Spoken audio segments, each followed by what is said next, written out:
에스라서 7장부터 9장까지 말씀입니다. 에스라 7장 말씀은 에스라에 대한 소개가 자세히 기록되어 있고요. 그 다음에 아닥사스다 왕의 조서 내용이 구체적이고 정확하게 기록이 되어 있습니다. 8장 말씀은 에스라와 함께 돌아온 백성들의 이름을 14절까지 나열해 놓았고요. 15절부터는 레위 사람들을 찾는 것, 그 다음에 예루살렘까지 행보를 위한 하나님의 도우심을 구하는 금식에 대한 내용이 기록이 되어 있습니다. 그렇게 하나님의 도우심을 통해서 무사히 예루살렘을 이제 들어오는 그런 경로들을 기록해 놓은 것들을 저희가 볼 수 있고요. 9장의 내용은 에스라의 관점에서 이스라엘이 그렇게까지 망하게 된 사건을 조명한 것입니다. 죄악이 어디까지 이뤘다 그랬나요? 정수리까지 넘쳤다고 성경은 표현하고 있습니다. 이 말씀을 통해서 오늘을 살아가는 나에게 하나님께서는 어떤 말씀을 하시길 원하시는지 하나님의 음성을 들었으면 좋겠습니다. 오늘 본문 말씀을 통해서 묵상한 것을 한번 나눠보도록 하겠습니다. 첫 번째, 하나님은 어떤 분이실까요? 네, 제가 찾은 말씀 가운데는 7장 27절부터 28절까지 말씀을 한번 읽어보시겠습니다. 7장 27절로 28절까지 말씀입니다. 함께 읽겠습니다. 우리 조상들의 하나님 여호와를 송축할지로다. 그가 왕의 마음에 예루살렘 여호와의 성전을 아름답게 할 뜻을 두시고 또 나로 왕과 그의 보좌관들 앞과 왕의 권세 있는 모든 방백의 앞에서 은혜를 얻게 하셨도다. 아멘. 이 뒤에 말씀도 다 이제 포함이 되는데요. 하나님은 뜻을 두고 행하게 하시되 힘을 주셔서 감당하게 하는 하나님이시다. 아멘. 다 같이 한번 해볼까요? 뜻을 두고 행하게 하시되 힘을 주셔서 감당하게 하신 하나님. 아멘. 뜻을 두고 행하게 하시되 힘을 주셔서 감당하게 하시는 하나님이십니다. 이 두 가지로 저는 이거를 나눠서 봤는데요. 첫 번째는 아닥사스다 왕은 항상 하나님에 대해서 표현했던 말이 있습니다. 뭐라고 표현했냐면 하나님께서 어떤 뜻을 두고 행했다라는 말씀들이 오늘 여기에도 나와 있지만 7장 18절에도 그 나머지 은금은 너와 너희 형제가 좋게 여기는 일에 하나님의 뜻을 따라 쓸지니 라고 그렇게 하나님의 뜻에 대한 표현들을 쓰는 그런 아닥사스다 왕의 표현을 에스라가 기록을 했던 것 같습니다. 이 기록을 한 사람은 목사님이 여러 번 말씀해 주시지만 에스라지만 그가 이제 그 아닥사스다의 마음에 대한 표현을 저는 했다고 그렇게 묵상이 되더라고요. 그래서 하나님께서는 뜻을 두고 행하게 하신다. 그 아닥사스다 왕에게 주었던 그 뜻을 행하게 하시는 그 하나님의 그 왕에게 주던 그런 확신, 그 확신이 오늘 이 새벽에 우리에게도 있었으면 좋겠다는 생각이 듭니다. 이번에는 에스라가 이제 어떤 그런 하나님을 어떤 분인지를 찾았던 건데요. 에스라는 하나님께서 도와주시는데 특히 어떤 방법으로 도와주시냐면 하나님의 손이라는 표현을 많이 썼더라고요. 에스라가 찬양을 했던 본문인데요. 28절입니다. 28절 말씀을 한번 읽어보겠습니다. 또 나로 왕과 그의 보좌관들 앞과 왕의 권세 있는 모든 방백 앞에서 은혜를 얻게 하셨도다. 아멘. 이제 이 에스라가 하나님을 찬양했던 부분이 7장 마지막 절에 나와요. 거기 보면 28절에 특히 하나님의 손으로 도왔다. 왜 하나님의 손이라고 표현을 했을까요? 라는 것에 대해 제가 한번 묻는 기도는 안 해봤지만 좀 섬세한 또 여성같이 이렇게 도우시는 그런 하나님을 에스라는 만났던 것이 아닌가라는 생각을 했습니다. 그리고 또 이뿐만이 아니라 그 하나님을 찬양할 때도 이렇게 얘기했지만 8장 18절에는 말씀을 제가 읽어드리겠습니다. 우리 하나님의 선한 손에 도우심을 입고 그들이 이스라엘 손자 레위의 아들 말리의 손자 중에서 한 명철한 사람을 들여오고 또 세레바와 그의 아들들과 형제 18명과 이러면서 이제 여기도 하나님의 손에 대한 표현이 나오는데요. 그것은 에스라가 레위 사람들을 찾을 때였습니다. 레위 사람들을 찾을 때도 하나님의 손의 도움을 통해서 찾을 수 있었다고 그렇게 고백하였던 것을 볼 수가 있었습니다. 8장 22절의 말씀도 또 이렇게 이제 에스라가 고백을 하는데요. 이 고백하는 것은 저희가 아까 말씀드렸던 것처럼 에스라가 이제 예루살렘을 향해서 올라가려고 하니 여러 가지 불안한 마음이 있었습니다. 그래서 금식을 선포해요. 그러면서 금식을 할 때 그때도 그 하나님의 도움의 손에 대해서 표현을 했습니다. 제가 읽어드릴게요. 이는 우리가 전에 왕에게 아뢰기를 우리 하나님의 손은 자기를 찾는 모든 자에게 선을 베푸시고 자기를 배반하는 모든 자에게는 권능과 진노를 내리신다 하였으므로 길에서 적군을 막고 우리를 도울 보병과 마병을 왕에게 구하기를 부끄러워하였습니다. 자, 이렇게 이제 하나님의 손을 의지하여서 기도했던 그 에스라에게 하나님은 어떻게 할까요? 어떻게 했을까요? 성경 말씀은 간구하였더니 그의 응답을 얻었느니라 라고 말씀하고 있습니다. 아멘. 이렇게 일하시는 하나님이 우리의 하나님이 되심을 고백드립니다. 아멘. 뜻을 두고 행하신 하나님, 그 하나님은 섬세하시고 부드러움의 상징과도 같이 그 부드러움의 손처럼 세심한 도우심으로 오늘날도 이 순간도 우리를 돕고 계신 그 하나님이시다는 것을 고백드렸으면 좋겠습니다. 두 번째로 피해야 할 행동에 대해서 살펴보도록 하겠습니다. 말씀으로는 에스라서 9장 6절과 11절 말씀입니다. 함께 찾아서 읽도록 하겠습니다. 다 같이 읽겠습니다. 9장 6절 말씀입니다. 시작. 말하기를 나의 하나님이여 내가 부끄럽고 낯이 뜨거워서 감히 나의 하나님을 향하여 얼굴을 들지 못하오니 이는 우리 죄악이 많아 정수리에 넘치고 우리가 허물이 커서 하늘에 미침이니이다. 11절 말씀입니다. 시작. 전에 주께서 주의 종 선지자들에게 명령하여 이르시되 너희가 가서 얻으려 하는 땅은 더러운 땅이니 이는 이방 백성들이 더럽고 가증한 일을 행하여 이 끝에서 저 끝까지 그 더러움으로 채웠습니다. 아멘.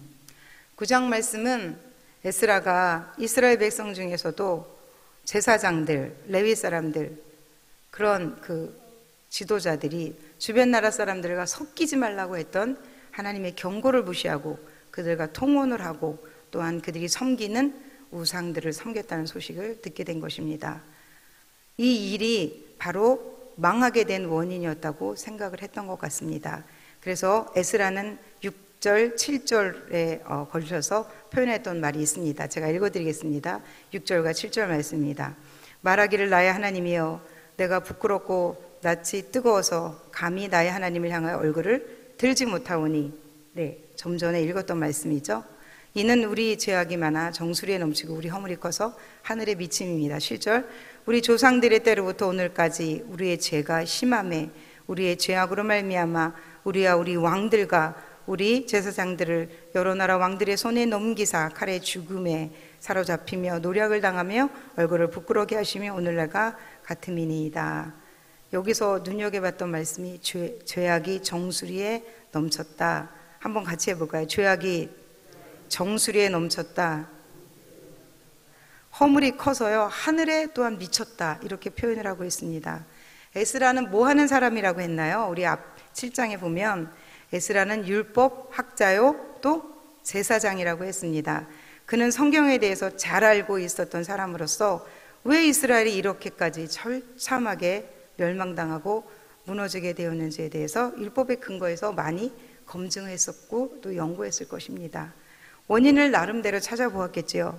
그런데 오늘 이제 이스라엘 사람들 중에서 종교적으로 지위가 높다고 하는 사람들을 그들의 죄악을 보면서 그것이 그들의 죄가 정수리까지 차올랐다고 그렇게 봤던 것입니다.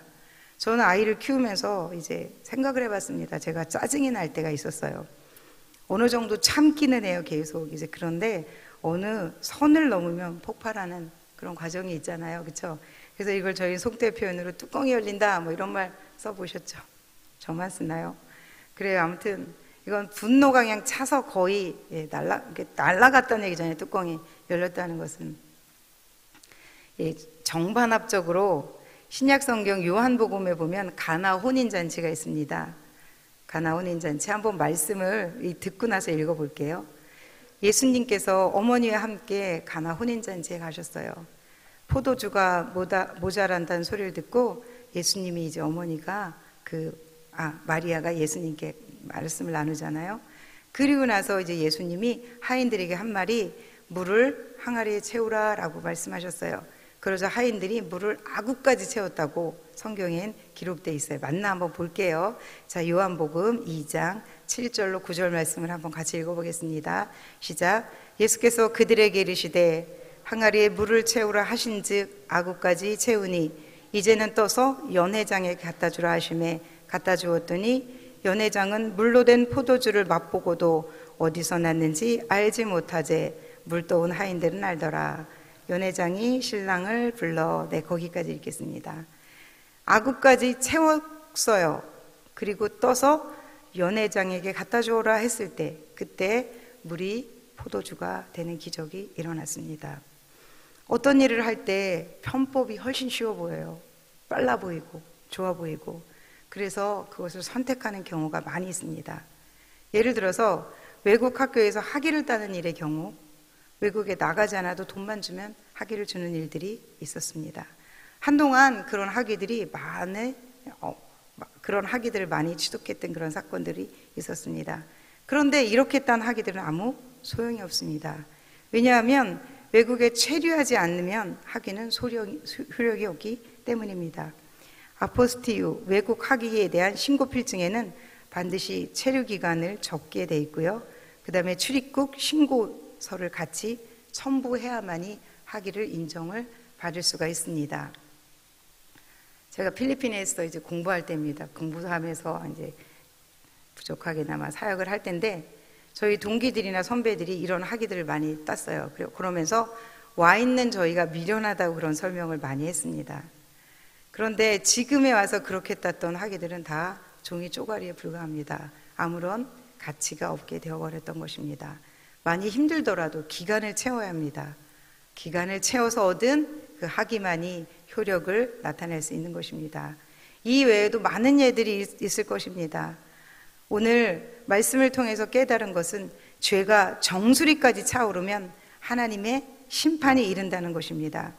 우리가 하나님 앞에서나 또한 사람들 앞에 일할 때 우리가 어떻게 일을 해야 될까요? 죄가 정수리까지 차오르는 것처럼 아구까지 채워야 한다는 것입니다. 그래야 물이 포도주가 되는 기적의 사건이 일어날 수 있다는 것을 기억해 주셨으면 좋겠습니다. 죄가 심판을 불러오도록 하는 것처럼 나의 삶에 어떤 것이 있는지를 이 새벽에 하나님께 물어보셔야 됩니다. 나의 하나님 앞에 죄가 지금 어떤 죄가 나에게 있고 그 죄가 계속해서 나를 차오르게 만드는 것이 있다면 여러분들을 살펴보시면서 그 심판에서 벗어날 수 있도록 우리를 살펴보는 그러한 새벽이 되었으면 좋겠습니다. 두 가지를 제가 계속 말씀드리겠어요. 또한 삶 가운데 기적을 바라거나 결과를 기대하는 것이 있다면 아구까지 차오르도록 하셔야만 결과를 기대할 수 있다는 것을 말씀을 드리고 싶습니다. 이제 같이 신앙생활하던 그 동생이 서울대 수의학과를 나와서 지금은 대동물병원 원장을 하고 있는 친구가 있습니다. 이 친구가 이제 저랑 같이 청년회 활동을 할 때 제가 자격증 시험을 받아 이제 합격을 했는데, 그때 이런 말을 했어요. 누나, 이제 어느 정도 공부하면 합격할 수 있을지 그 선을 알겠지? 라고 말해 주었던 것이 생각이 납니다. 공부의 분량에 대해서 얘기했던 것 같아요. 그러니까 대충 하면 안 되는 거죠. 아구까지 살 때까지, 만족할 때까지 해야만이, 그리고 정말 끝까지 해야만이 결과는 만족할 수 있다는 것을 그때 오늘 말씀을 보면서 생각이 나서 한번 예화로 설명을 해보았습니다. 오늘 말씀 에스라 7장 6절에 이런 말씀이 있어요. 이 에스라가 바벨론으로 올라왔으니 그는 이스라엘 하나님 여호와께서 주신 모세의 율법에 익숙한 학자로서 그의 하나님 여호와의 도우심을 입음으로 왕에게 구하는 것은 다 받은 자이더니.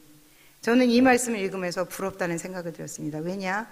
왕에게 구한 것을 다 받았다고 했어요. 누가? 에스라가. 근데 그것은 바로 에스라가 어떤 사람이었느냐에 따라서 그의 결과물이었다는 저는 생각을 하게 됐습니다. 그냥 그 사람에게 그 상황이 운명처럼 주어졌다고는 생각하지 않습니다. 그 사람이 어떻게 살았을까요? 어떻게 했기에 왕으로부터 구하는 것들을 다 얻을 수 있었을까요? 에스라는 하나님의 은혜를 입었다고 고백을 했지만 그 은혜는 하나님께서 받은 거고요.